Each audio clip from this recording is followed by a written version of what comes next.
Então, vamos lá, continuando.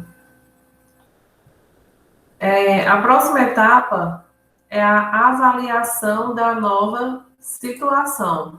Então, na avaliação da nova situação, ocorre o seguinte: durante o processo de desenvolvimento, pode ocorrer em vários pontos. Primeiro, na concepção ou desenvolvimento da intervenção, prevendo impactos na situação atual, né? Então, é interessante que você inspecione as telas produzidas durante o projeto interface. Pode acontecer a avaliação também antes de você intervir, identificando as consequências negativas ou problemas que possam ser evitados, fazendo teste com o usuário, produzindo material de treinamento a partir dos resultados. Então, você consegue fazer uma avaliação antes de você chegar na finalização. E é interessante que você está o tempo todo com o usuário e você está conhecendo se realmente ele vai se adequar àquela situação ou não.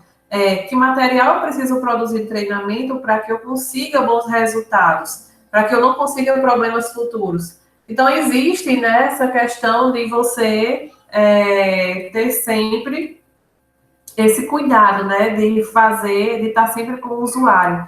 Eu acredito que a melhor forma de intervir em qualquer tipo de sistema, até durante uma construção, é você estar o tempo todo com o usuário e mostrando a ele se aquilo realmente. Por exemplo, ele te passa uma análise de requisitos, né, do que é que ele quer que o sistema faça, e em seguida você começa a fazer, mas que você tenha esse contato e não mostre ele só no final. Porque no meio do caminho ele pode dizer, não era bem isso que eu queria.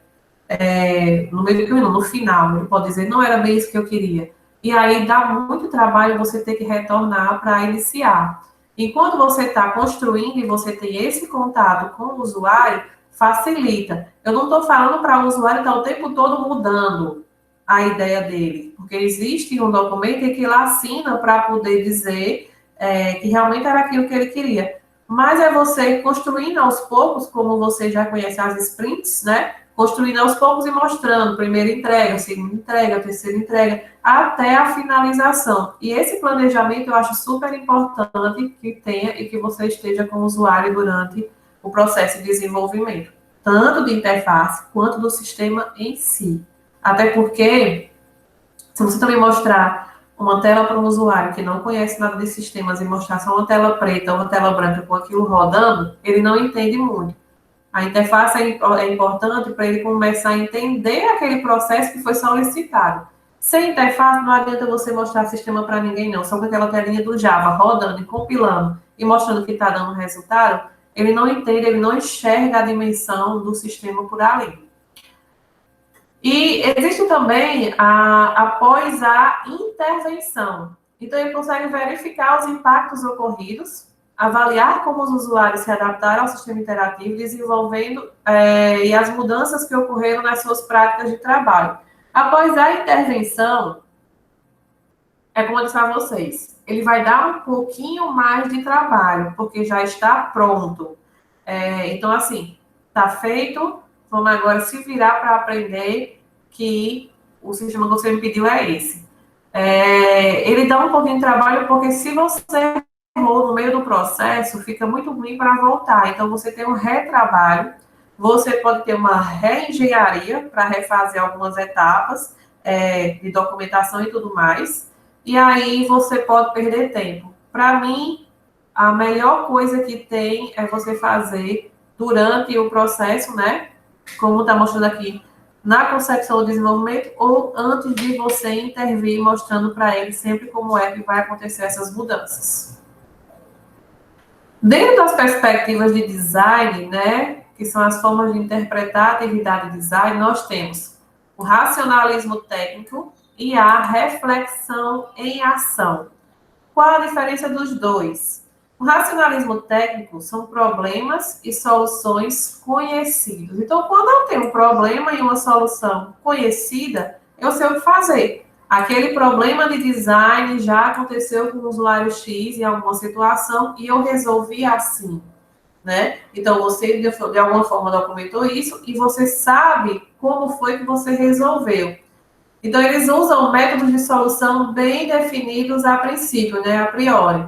No reflexão em ação, veja como é diferente. São problemas e soluções únicos, ou seja, nunca você passou por aquele problema e você vai ter que procurar rapidamente uma solução para resolver aquele problema. Então, são coisas que a gente passa durante o processo de desenvolvimento. Muitas das vezes você já passou por aquela situação, então você sabe como resolver, e existe documentado em algum canto, que é o correto, né? Aconteceu esse problema, está documentado lá na parte lá da documentação do sistema. Mas pode acontecer também de você ter problemas e soluções problemas que nunca passou por isso. E aí você tem que procurar uma solução para resolver aquele problema, já que você nunca passou por ele. Então, ele mostra aqui, ó, métodos e ferramentas, né, para auxiliar o aprendizado designer sobre o problema e soluções únicas. No racionalismo técnico, o designer enquadra uma situação no tipo geral de problema, cuja forma de solução seja conhecida. Então, como ele já passou pelo problema, ele sabe como resolver aquilo. Já na reflexão em ação, o designer busca aprender sobre o problema em questão e a solução sendo concebida.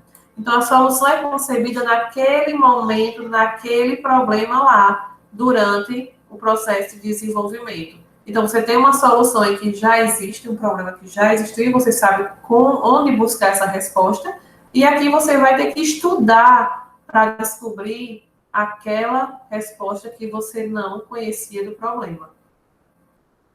Então, no racionalismo técnico, né, o designer descobre os problemas e a intervenção é baseada em soluções e métodos já conhecidos e bem definidos para gerá-las. Na reflexão e ação, ele não procura dicas para uma solução, ele procura descobrir características particulares da situação problemática e, a partir das descobertas, projeta uma intervenção. Ele identifica e interpreta os elementos envolvidos na situação atual, os interesses dos envolvidos, dos stakeholders, as possibilidades e limitações das tecnologias disponíveis. Então, resumindo, racionalismo técnico já passou pelo problema, conhece a resposta, reflexão e ação, nunca passou pelo problema e vai procurar descobrir, né, como é que resolve aquele problema durante a intervenção. Então, na reflexão e ação, o que acontece? Eu tenho uma interpretação, né, da situação atual. Eu vou formular um problema. Então, eu interpretei a situação atual, formulei o problema, procuro uma resposta para o problema e avalio a solução que eu cheguei. Se eu cheguei na avaliação que eu queria, se eu cheguei na solução que eu queria, eu não preciso mais fazer nada, né? Eu cheguei na resposta satisfatória.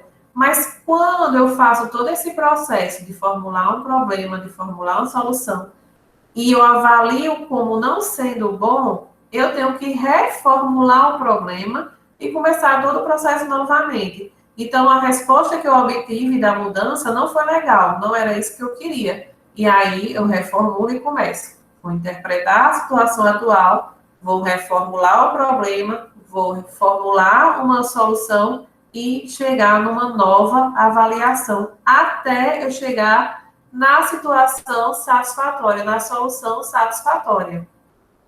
Então, o design, ele passa por esse processo direto. Nem sempre o que ele faz está bom. Ele mesmo consegue avaliar isso, ele mesmo diz, não está bom, não foi isso que eu pensei. Ou então, eu projetei de um jeito, saiu do outro, tá, mas ficou legal, mesmo não sendo o meu planejado. Então, isso é um processo que acontece normalmente. É o que a gente chama de conversa com materiais. É quando o designer, ele produz uma tela, produz uma interface, e ele mesmo avalia, ele conversa com os elementos. Era isso que eu queria mesmo, então, eu fiz uma coisa totalmente fora do contexto, nem eu estou entendendo o que foi isso, o que foi esse design que eu fiz. Então, a gente chama de conversa com materiais. Então, na conversa com materiais, né, eu tenho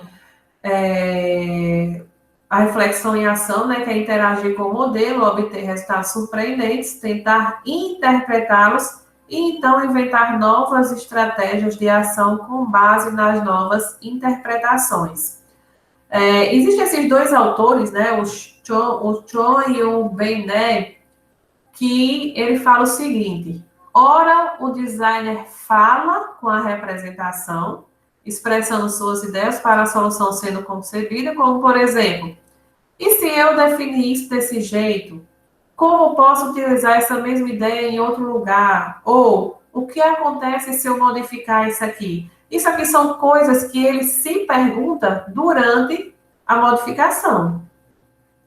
E ora, a representação fala com o designer no momento em que ele percebe o que concebeu e o avalia se questionando. O que é isso que eu representei? E descobre que eu não entendi isso direito. Isso é diferente do que eu pensei o que seria, mas é interessante.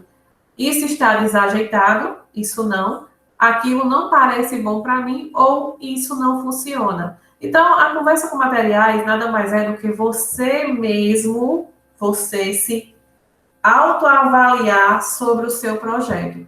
Eu consegui fazer o que eu queria, ou eu fiz diferente do que eu imaginava e ficou legal, ou então eu fiz diferente do que eu imaginava e não é nada disso que eu quero, não é nada disso que eu queria, que seria meu resultado melhor. Então, a conversa com materiais nada mais é do que o próprio designer conversar com a representação, com o que ele fez, certo? Entendido? Alguém tem alguma dúvida?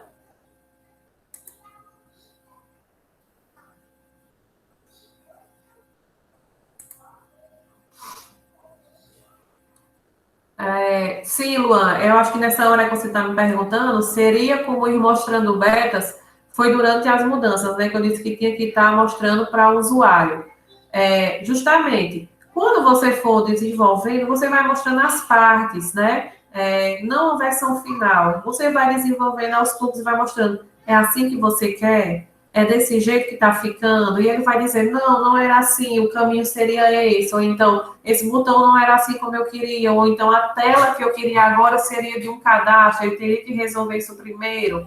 Então, a melhor forma que tem é ir fazendo os betas, né? Até chegar no final. É ir fazendo por sprint, por entrega. Então, minhas sprints com meus desenvolvedores é de 15 em 15 dias. De 15 em 15 dias eu tenho que dar um resultado e chamo o cliente. Cliente, vamos fazer uma reunião. Tem entrega hoje. Até porque, geralmente, o normal, assim, o normal não, vamos dizer assim, a forma mais correta de se cobrar no sistema é por sprint, é por entrega, né? Que a gente tem que explicar até para o cliente que entrega, eu não estou entregando o sistema a ele, eu estou mostrando que as funcionalidades estão sendo resolvidas no tempo planejado.